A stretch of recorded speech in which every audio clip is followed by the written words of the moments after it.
Jika kemarin kita membahas tentang tragedi Kenya Airways, kali ini di tahun yang sama, tapi cuma berhalatkan satu hari dan di tempat yang berbeda, ada tragedi maskapai yang hampir mirip. Tanggal 31 Januari tahun 2000, di sore hari yang kelihatannya biasa saja, sebuah pesawat bernama Alaska Airlines Flight 261 lepas landas dari Puerto Vallarta, Meksiko. Tujuannya satu, membawa penumpangnya pulang ke Amerika, ke Seattle, dengan rencana transit di San Francisco. Di dalam pesawat ada 83 penumpang dan 5 awak pesawat dengan kapten pilot Ted Thompson, 53 tahun, dengan pengalaman terbang lebih dari 11.000 jam penerbangan, dan kopilotnya William Bill Tensky, 57 tahun, dengan pengalaman terbang lebih dari 8.000 jam penerbangan. Pesawat yang mereka naiki adalah bertipe McDonnell Douglas MD-83. Ini pesawat yang sudah dipakai ribuan kali oleh banyak maskapai. Bagi penumpang, ini pesawat yang harusnya aman. Dan jujur saja, di awal, semuanya memang terlihat normal. Pesawat terbang secara normal, cuaca terlihat bagus, tidak ada badai, tidak ada sesuatu yang terlihat janggal. Semuanya terasa sangat normal dan terasa seperti penerbangan pada umumnya. Beberapa penumpang mungkin tertidur, ada yang pasang headset, dan mungkin ada yang melihat laut luas di bawah sana. Serta kru kabin melakukan tugas mereka seperti biasa. Tapi tidak ada yang tahu bahwa di bagian paling belakang pesawat ada satu komponen kecil yang sebenarnya sudah sangat rapuh. Di kokpit, setelah hampir 2 jam terbang, pilot mulai merasakan sesuatu yang aneh. Bukan getaran keras, bukan alarm berbunyi, tapi setir di tangan mereka. Pesawat terasa tidak mau menurut. Hidung pesawat seperti punya kemauannya sendiri. Untuk menjaga pesawat tetap lurus dan stabil, pilot harus terus-menerus menekan dan menahan kontrol setir. Ini bukan kondisi yang normal tentunya. Di pesawat modern, pilot tidak seharusnya capek cuma buat menahan arah pesawat. Dan disinilah kita masuk suatu sistem penting yang bernama trim. Trim itu gampangnya adalah suatu sistem yang membuat pesawat bisa stabil.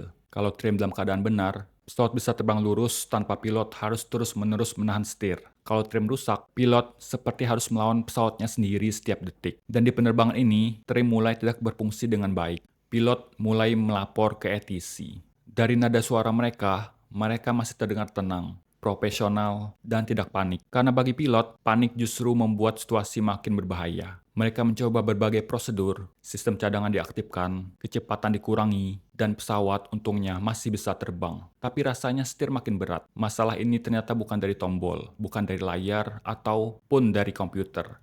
Masalahnya ada di bagian ekor pesawat, di bagian yang hampir kita tidak pernah dengar. Di sana ada suatu komponen mekanis yang bernama jack screw. Jack screw ini tugasnya sederhana, tapi sangatlah penting. Dia menggerakkan horizontal stabilizer, yaitu bagian ekor yang menentukan sudut hidung pesawat. Kalau stabilizer berubah sedikit saja, hidung pesawat bisa naik ataupun turun. Jack screw bekerja dengan cara maju dan mundur secara presisi. Ulirnya harus halus, harus kuat, dan harus selalu dilumasi. Kalau ulir ini mulai aus, gerakannya jadi tidak presisi. Kalau ausnya parah, dia tidak sanggup lagi menahan beban. Dan inilah yang terjadi di pesawat ini. Pilot akhirnya sadar, pesawat ini tidak aman untuk diterbangkan lebih jauh. Mereka mengambil keputusan penting, mengarahkan penerbangan ke Los Angeles. Kenapa Los Angeles? Karena bandaranya besar, landasannya panjang. Kalau hal buruk terjadi, peluang selamat lebih besar. Di detik ini, pesawat masih mengudara, masih ada harapan. Namun, saat pesawat mulai turun ketinggian, beban di bagian ekor meningkat, dan disitulah semuanya berubah. Ulir jack screw yang sudah sangat aus akhirnya gagal total. Bukan error kecil, bukan macet, tapi sudah rusak sepenuhnya. Stabilizer kehilangan kendali, sudut pesawat berubah tiba-tiba. Hidung pesawat langsung menukik ke bawah. Dalam hitungan detik, pesawat bahkan sempat terbalik di udara.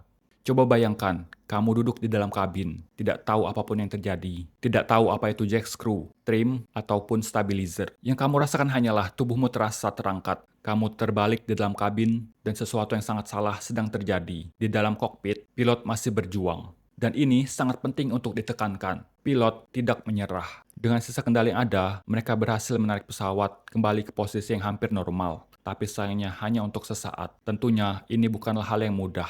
Butuh tenaga, keterampilan, dan ketenangan yang luar biasa. Tapi sayangnya, kerusakan sudah terlalu parah. Beberapa detik kemudian, pesawat kembali kehilangan kendali. Kecepatan meningkat tajam, gaya udara terlalu besar, struktur pesawat tidak sanggup lagi menahan, dan akhirnya Alaska Airlines Flight 261 jatuh ke Samudra Pasifik di dekat Anacapa Island, California. Benturannya sangat keras, pesawatnya hancur berkeping-keping. Tidak ada yang selamat. Setelah kejadian ini, investigasi dilakukan oleh NTSB atau National Transportation Safety Board. Tugas mereka hanyalah satu, mencari apa yang sebenarnya terjadi, bukan siapa yang harus disalahkan. Dari bangkai pesawat yang diangkat dari laut, mereka menemukan bukti yang sangat jelas. Jack Screw di pesawat ini sudah aus parah, bukan aus sehari dua hari, tapi aus pelan-pelan selama bertahun-tahun. Pelumasnya tidak optimal. Interval perawatannya terlalu panjang, tapi secara administratif pada saat itu semuanya masih terlihat boleh terbang. Tapi secara fisik, komponen ini sudah berada di batas kemampuannya. NTSB menyimpulkan bahwa kecelakaan ini bukanlah salah pilot. Pilot justru dinilai sudah melakukan segala halnya dengan benar. Masalah utamanya adalah 1. Perawatan tidak memadai. 2. Interval perawatan terlalu panjang. 3. Sistem backup yang tidak memadai kalau suatu komponen penting gagal. Investigasi juga menyoroti Federal Aviation Administration. Bagi yang tidak tahu, ini adalah lembaga pemerintah Amerika Serikat yang mengatur keselamatan penerbangan. Mereka lah yang menyetujui aturan. Mereka juga yang mengawasi maskapai. Dalam kasus ini, Federal Aviation Administration sebelumnya menyetujui perpanjangan interval perawatan Jack Screw. Dan setelah kecelakaan ini, keputusannya itu dipertanyakan dengan keras. Pertanyaannya, apakah ada yang dituntut? Ada gugatan perdata. Keluarga korban menerima kompensasi. Tidak ada eksekutif yang ditangkap karena kelalaian. Yang berubah setelah kejadian ini adalah sistemnya. Setelah peristiwa ini, perawatan MD-80 diperketat. Pelumasnya diperiksa lebih sering. Komponen kecil mulai dianggap lebih serius. Karena tragedi ini mengingatkan dunia penerbangan satu hal penting, bahwa kecelakaan besar seringkali bukan karena kesalahan besar, tapi karena hal kecil yang dibiarkan terus-menerus. Alaska Airlines Flight 261 bukan jatuh karena cuaca, bukan juga karena kru yang tidak kompeten. Ia jatuh karena sistem yang pelan-pelan rusak, sampai akhirnya tidak ada lagi yang bisa menyelamatkan.